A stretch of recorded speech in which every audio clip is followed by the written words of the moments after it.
RK நகரில் TTV தினகரனுக்கு வாக்களிக்குமாறு வற்புறுத்தி பெண்களிடம் பணம் கொடுக்கப்படுவதாக கூறி ஒரு வீடியோ காட்சி வெளியாகி பரபரப்பை ஏற்படுத்தியுள்ளது. அதிமுக புரட்சி தலைவி அம்மா கட்சி பிரமுகரும் கட்சியின் ஐடி விங் இணை செயலாளருமான ஹரிபிரபாகரன் தனது ட்விட்டர் பக்கத்தில் இந்த வீடியோவை ஷேர் செய்து, டிடிவி தினகரன் கட்சி நிர்வாகிகள் ஆர்கே நகரில் ஒரு வாக்குக்கு 200 ரூபாய் விநியோகம் செய்துள்ளதாக குறிப்பிட்டுள்ளார்.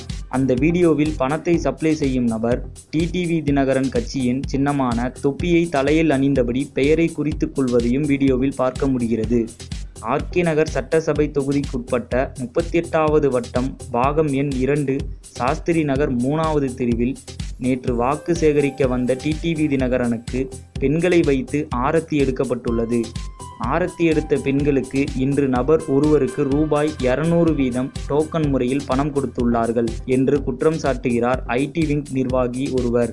ஏப்ரல் 12ஆம் தேதி ஆர்கே நகர் தேர்தல் வாக்குப்பதிவு நடைபெற உள்ள நிலையில் இப்போதே பணம் தண்ணீராய் ஓட ஆரம்பித்துள்ளது என்பதை தான் இந்த வீடியோ காண்பிக்கிறது. டிடிவி தினகரன் இந்த தேர்தலில் வெற்றி பெறாவிட்டால் அவரது அரசியல் எதிர்காலம் கேள்விக்குறியாகிவிடும். இது அவருக்கு கௌரவ பிரச்சனை என்பதால் ஒரு வாக்காளருக்கு ரூபாய் 10,000 வரை பணம் கொடுக்க வாய்ப்பிருப்பதாக தகவல்கள் வெளியாகியுள்ளது. சினிமா மற்றும் அரசியல் செய்திகளை உடனுக்குடன் தெரிந்து கொள்ள subscribe to today cinema. Today cinema நேயர்களுக்கு நன்றி, வணக்கம். Please subscribe to today cinema.